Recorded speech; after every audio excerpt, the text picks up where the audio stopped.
Olá, meu nome é Rafaela Dornelles e eu vou estar apresentando agora o meu projeto de iniciação científica chamado Variações Ambientais em Veredas, Estratégias de Plantas para o Esquema CSE. Primeiramente, é importante que a gente defina o que são veredas, né? Então, veredas são fitofisionomias do cerrado, caracterizadas principalmente pela presença dos buritis, que são essa palmeira do lado direito da imagem. Então, normalmente você tem esses buritis cercados por uma vegetação predominantemente herbácea, assim como normalmente nessas áreas você tem solos bastante saturados de água.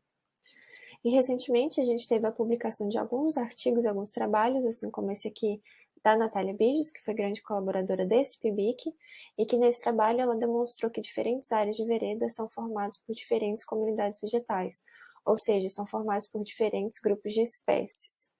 Tendo isso em vista, então, é bastante interessante que a gente passe a analisar os traços funcionais dessas plantas, ou seja, as características que definem seus papéis ecológicos e suas estratégias evolutivas. E aqui nesse trabalho, a gente usou esses cinco traços funcionais que estão no slide. Então, dentro dos traços funcionais, a gente tem a teoria de Grimm de 1977, na qual ele define as três principais estratégias evolutivas para as plantas, podendo elas ser competidoras, tolerantes ao estresse ou ruderais. O objetivo, portanto, desse trabalho foi a análise e comparação dos traços funcionais de espécies herbáceo-arbustivas, tendo em vista as estratégias de Grimm, de CSR, entre veredas de duas regiões, Distrito Federal e Alto Paraíso de Goiás. Então foram coletadas por Natália Bijos em 2017 as plantas de 6 veredas no total, sendo 3 delas em Alto Paraíso de Goiás e 3 delas no Distrito Federal. E de todas essas plantas coletadas, foram selecionadas as que representavam 80% da cobertura de cada área, ou seja, as plantas mais abundantes dessas veredas. Então, no total, foram 58 espécies, sendo 18 delas exclusivas do DF e 40 exclusivas de Alto Paraíso. Para a questão da teoria de Grimm, foi utilizado o artigo dele de 1977, e foram realizados dois tipos de análises estatísticas no programa R, sendo uma PCA e uma NOVA. Primeiramente, aqui a gente tem o resultado da PCA, que forma esse tipo de gráfico, onde os triângulos azuis representam as espécies de Alto Paraíso de Goiás e os círculos laranja representam as espécies do Distrito Federal. Por sua vez, as setas representam características dessas plantas. Então, quanto mais próximo tiver a espécie dessa seta, significa que ela tem essa determinada característica. Então, o que a gente pode ver nesse gráfico é que não existe a formação de grupos significativamente distintos, ou seja, os traços funcionais dessas áreas são bastante similares e ocorre bastante sobreposição desses traços. Assim como nesses dois outros gráficos, também feitos por uma PCA, que demonstram a mesma coisa, demonstram que elas são bastante próximas em relação aos traços funcionais.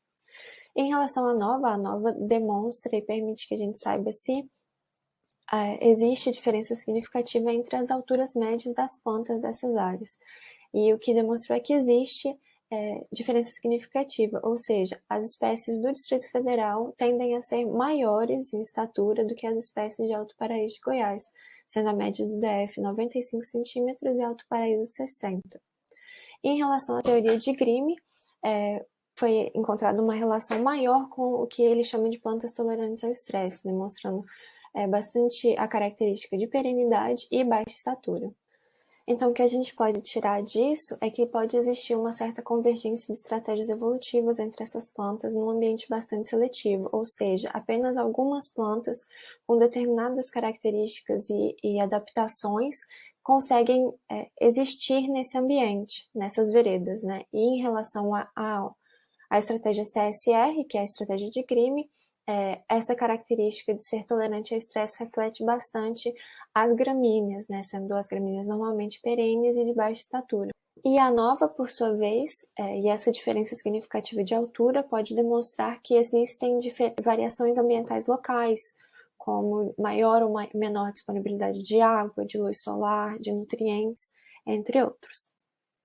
E por fim, eu gostaria de agradecer primeiro ao PROIC e ao UNB pela oportunidade de estar realizando esse projeto, a minha orientadora Cássia, e a Natália, o Eliel e a Ana Carolina por toda a ajuda durante todo esse projeto. E também a quem assistiu até agora, muito obrigada, e o contato está aí na tela para quem tiver alguma dúvida.